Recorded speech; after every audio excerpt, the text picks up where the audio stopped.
Howdy. So I saw Red last night. Retired, Extremely Dangerous. I enjoyed it. I had a fun time. I'll give it a 7. It's about a retired CIA agent who worked on the wrong mission back when he was working, and now everyone involved with that particular mission has a death mark on them. So not only does he have to save himself, but he feels responsible enough to save the other people on that list and also right the wrong and figure out who's behind it all and take care of business. So it was really fun. It's based off a comic book, off a DC comic book. I'm glad, I'm glad that it's a comic book movie, or at least that they tell us it's a comic book movie, because it in no way is attached to reality.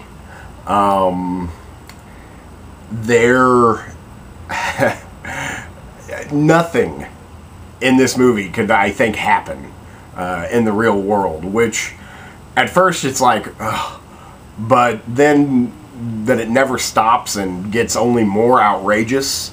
You know, it's kind of cool. One aspect that really brings this to the forefront is they globe hop in this movie. First, you know, it's just country or state hopping from state to state in America. Then they wind up going to other countries. But it's like these cities exist only for their action set pieces. People don't live in these cities. People don't work in these cities. These cities are buildings and streets designed to be blown up, you know, driven fast through, and it, I mean, there's no people in these cities. Like, they go to New Orleans, and they have a big shootout action scene in downtown New Orleans, and there's not a soul to be found. I mean, it's just every city in this movie, I mean, and they're huge cities. We've got Miami, we've got, you know, New Orleans, we've got Kansas City, and they're all ghost towns. Ghost towns. And I thought that was, I don't know, pretty clever. At first I was like, why aren't there any people here? But then I kind of started to like it, you know. Again, it's a comic book movie, and in no way should be taken seriously. It does not take itself seriously. The cast is by far the highlight of this film. It's got Bruce Willis as the lead. It's got Morgan Freeman. It's got John Malkovich. It's got Helen Mirren. It's got Brian Cox. It's got Richard Dreyfuss. It's got tons of excellent actors, great character actors, really, you know, bringing their A game here. Bruce Willis is always charming. He's good here. Again, always charming. I think Bruce Willis is a very talented actor. He always seems very nice and genuine and kind of sweet and funny, even when he's, you know, killing people and doing very bad things. So it's good. Morgan Freeman, good stuff. He has very abrupt entrances and exits from the movie that kind of had me a little off kilter. But Morgan Freeman is always good. Another guy who's always good is John Malkovich. John Malkovich is excellent. He's excellent here. He by far brings me the most pleasure of watching. He gets big laughs from me. I mean, he's a great actor, but when he plays a psychotic, I mean, not many people on the planet can do it better. So, and he's definitely psychotic here. So, good stuff. You know who else is always good? Ellen Mirren. Helen Mirren is always good. And sexy for being 62 or whatever she is. She's hot with a gun. She's always good. She's good here. She may have the most limited role, but you know, she's Helen Mirren. She's Dame Helen Mirren, so she makes it work. Who else is always good? Brian Cox. He's in this movie. He plays a Russian spy. Brian Cox is good. He can do any accent.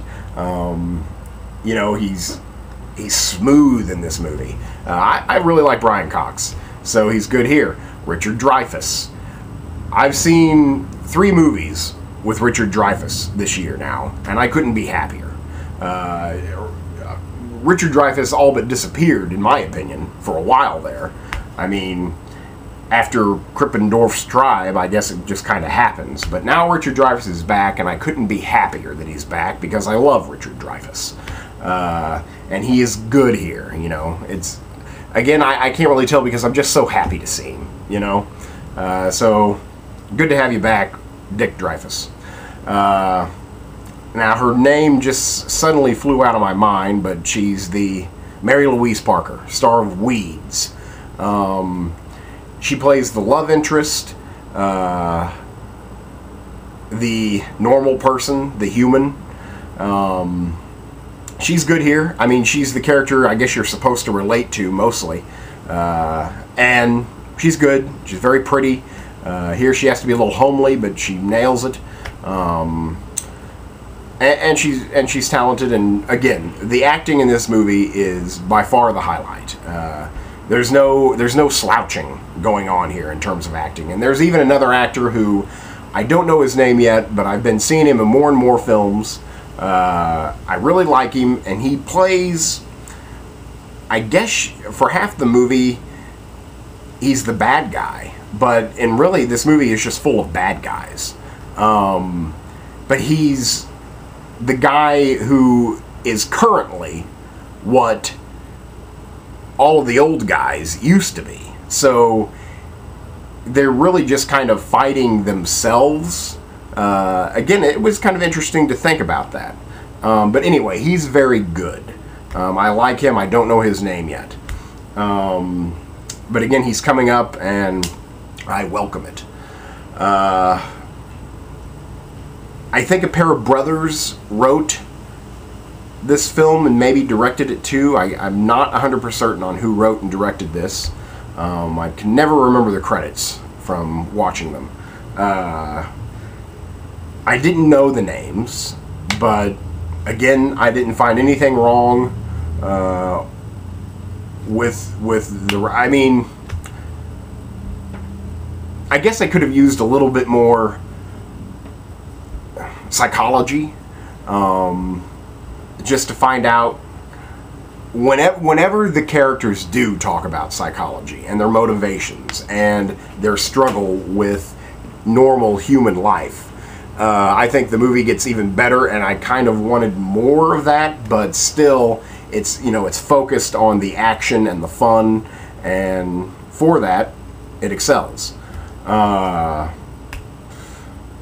So really, I mean, it's a good watch. I highly recommend seeing it on the big screen. I think it would play better.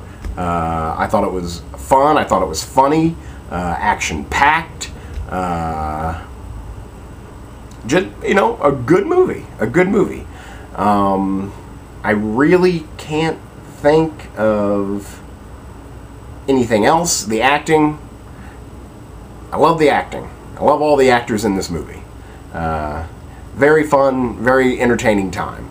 So I will give Red, Retired, Extremely Dangerous, a 7. Good watch. Check it out.